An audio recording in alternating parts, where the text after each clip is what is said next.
विपक्ष के हंगामे के चलते 3 बजे तक कार्यवाही को स्थगित किया गया है। मौसमी सिंह हमारी संवाददाता इस वक्त हमारे साथ जुड़ चुकी है। मौसमी, क्या क्या हुआ और अब आपको क्या लग रहा है, यही बहसबाजी होती रहेगी या आगे क्या?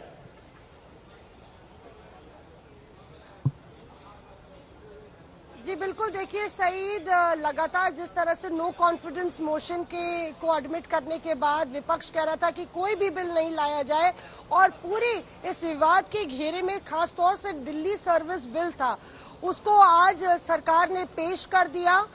गृह मंत्री अमित शाह ने कहा कि ये बिल्कुल भी सरासर गलत है कि आप कहें कि हम ये बिल पेश नहीं कर सकते, क्योंकि संसदीय नींव और संवैधानिक नींव ये हमें अधिकार देती है कि हम दिल्ली से जुड़ा हुआ पार्लियामेंट कोई भी बिल पास कर सकती है।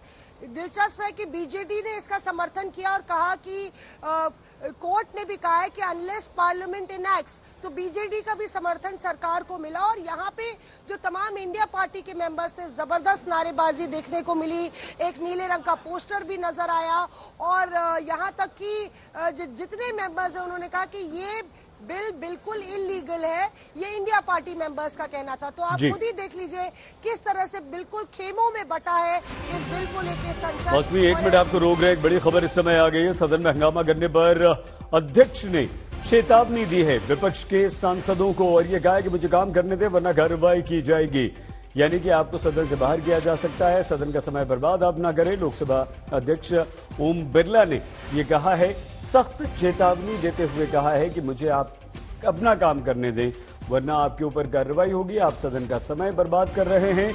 ये सख्त शब्द लोकसभा स्पीकर की तरफ से, लोकसभा अध्यक्ष ओम बिरला की तरफ से आए हैं, क्योंकि लगातार जैसे ही दिल्ली सेवा बिल पेश हुआ उसके बाद विपक्ष हंगामा करता रहा और इस हंगामे के बीच अध्यक्ष ने ये चेतावनी दी।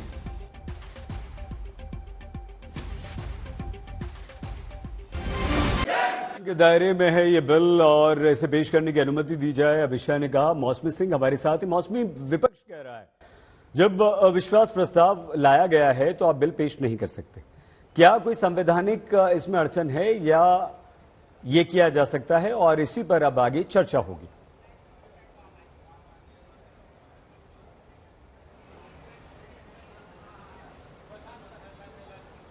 मौसमी, हमें सुन पा रही हैं आप? जी बिल्कुल, देखिए सईद, लगातार सरकार की तरफ से ये दलील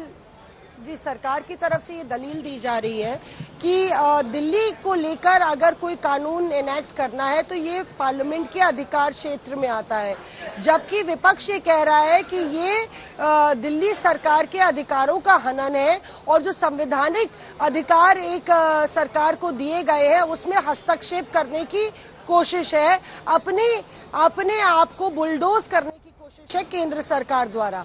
तो और खास तौर से ये बिल और भी इसलिए भी महत्वपूर्ण हो जाता है क्योंकि जब कोर्ट का दरवाजा खटखटाया था दिल्ली सरकार ने, तो सुप्रीम कोर्ट ने कहा था कि दिल्ली सरकार को अपने अधिकारियों को अपॉइंट करने की अनुमति और आजादी होनी चाहिए, क्योंकि दिल्ली की जनता ने को इलेक्ट किया है और ये एक इलेक्टेड गवर्नमेंट है। और उसके बाद अध्यादेश आता है जो कि केंद्र सरकार द्वारा आता है, तो अपने आप में अध्यादेश के बाद सरकार को जो है एक तय सीमा के भीतर ही ऑर्डिनेंस के लिए एक बिल पेश करना होता है पार्लियामेंट में, और जब तक वो पारित नहीं होता तब तक वो कानून नहीं बनता। और यही वजह है कि केंद्र सरकार का मानना है, क्योंकि दिल्ली एक यूनियन टेरिटरी भी है, तो इसमें जो सर्विसेज का क्षेत्र है, सेवा का क्षेत्र है, जिसमें अधिकारियों की नियुक्ति होती है, उसका जो दारोमदार है वो एलजी पर आना चाहिए और इसी को लेके यह पूरा बिल जो है वो लाया गया है।